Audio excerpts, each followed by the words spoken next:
Netanyahu, as I mentioned earlier, the Israeli Prime Minister was in Washington yesterday. He met with President Donald Trump at the White House. It was his second visit to Washington in 2 months.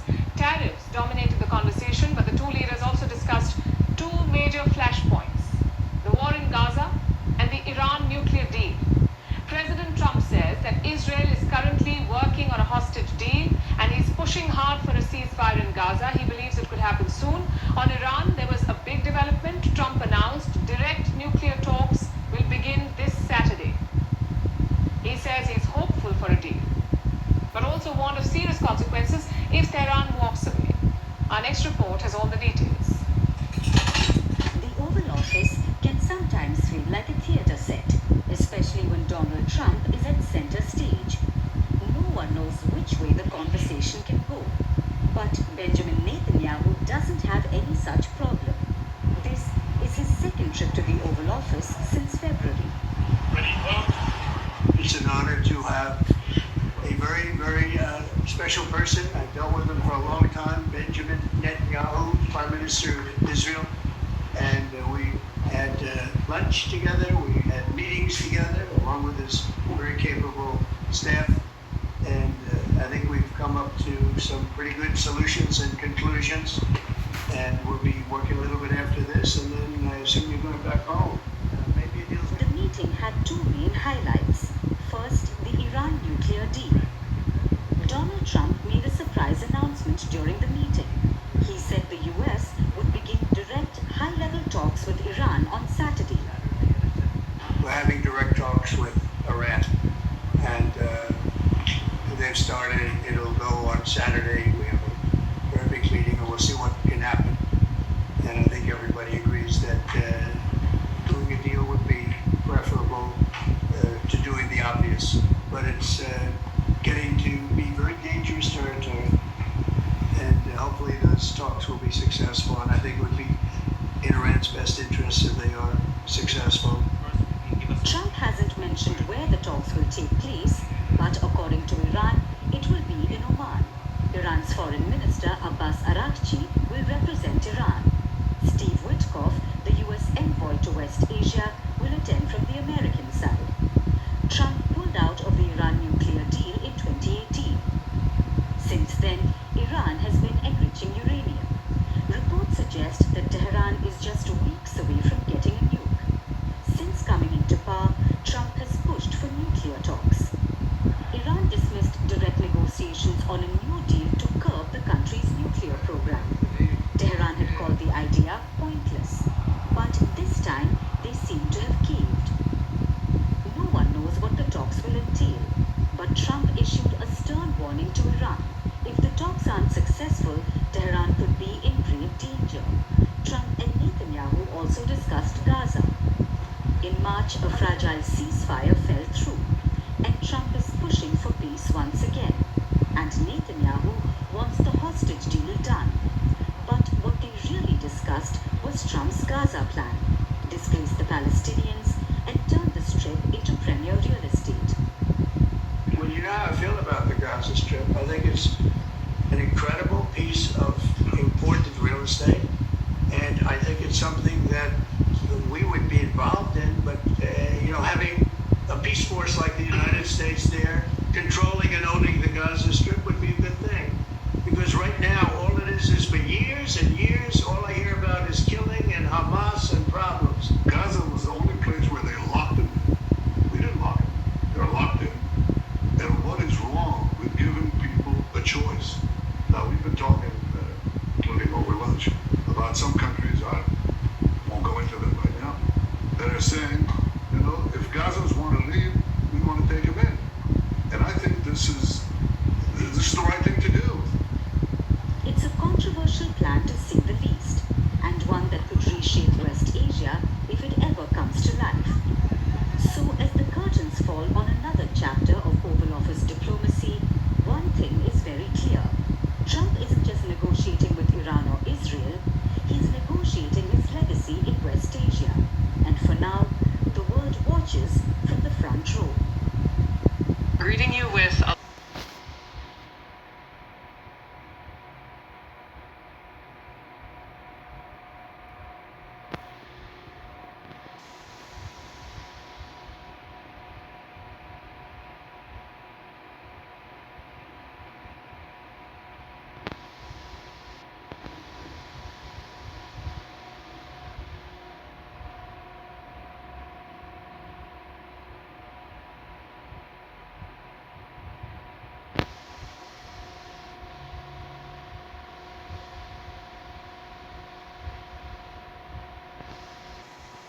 Well, the biggest story in Washington right now is that neocons are pushing President Trump into a war with Iran. Former UK Ambassador Richard Dalton said this morning that the threat of war with Iran has never been higher. Watch.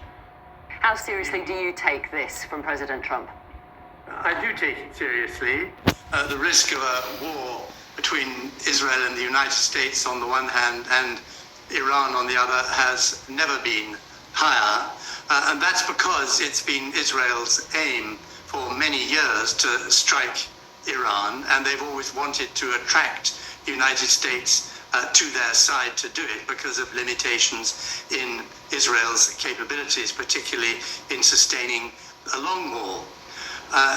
This is chiefly about weakening Iran as a state. Iran. Yeah. So doing Israel's bidding, that's why Benjamin Netanyahu was in Washington yesterday. Neocons would love nothing more than carrying out Netanyahu's fantasy of destroying Iran. Well, Trump may have just thrown a monkey wrench into those neocon plans. Just yesterday, Iran was, of course, brushing off the idea of sitting down with the United States, saying direct talks were basically pointless because, according to them, Washington can't go 5 minutes without some sort of a threat of military action, which is actually true. We like to do that.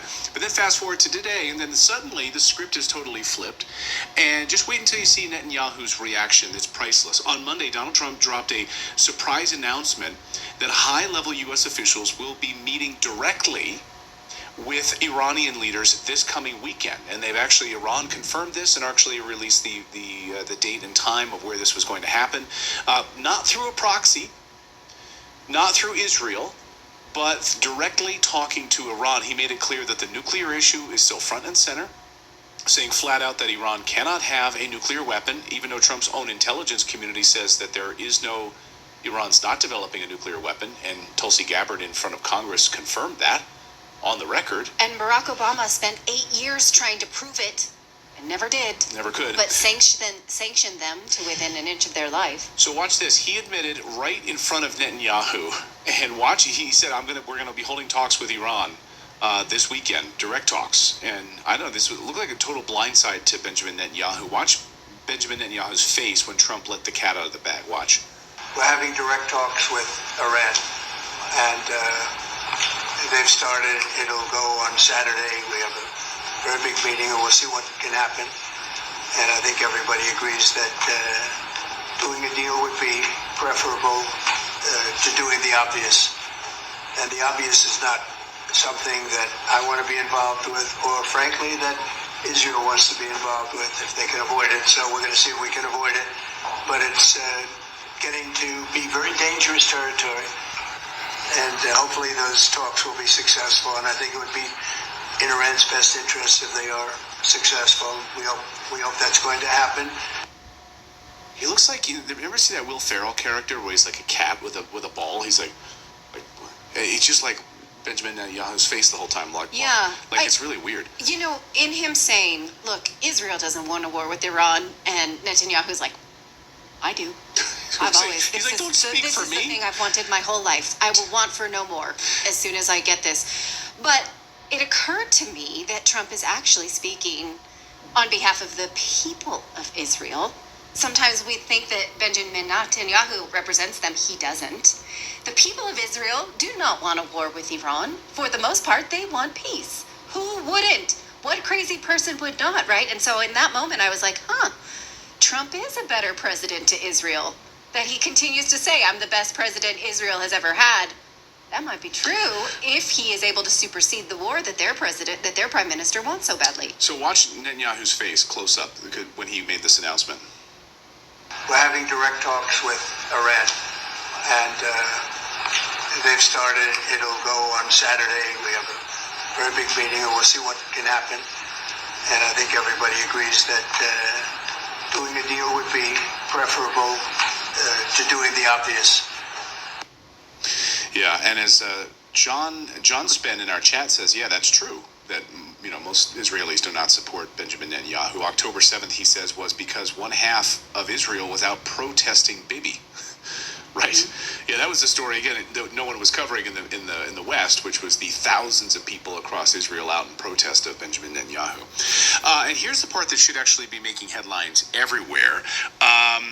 Somehow it isn't. If this breaks down, the threat of another endless war in the Middle East becomes very real. An Iran conflict, especially one backed by the usual neocon voices in Washington, would be catastrophic for the United States, not just for that region as well, but for American forces and America itself. Here's what Tucker had to say about this. Whatever you think of tariffs, it's clear that now is the worst possible time for the United States to participate in a military strike on Iran.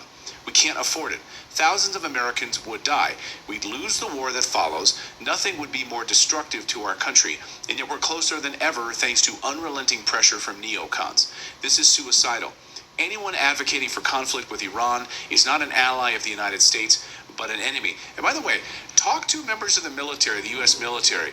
I was on a flight this weekend and had the pleasure of speaking with a United States member of the Army, and said, oh my God, these guys agitating for war with Iran, they're crazy. They're crazy.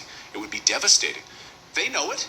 We know it. Our military experts we've had on this show, like Colonel McGregor and others, have pointed out how devastating it would be. Thousands of miles away, you're going to go right into a hornet's nest. You've got 50,000 American troops that are sitting ducks right now in this region. It would be devastating. But yet you have all these B-2 bombers, which are now have been put on high alert.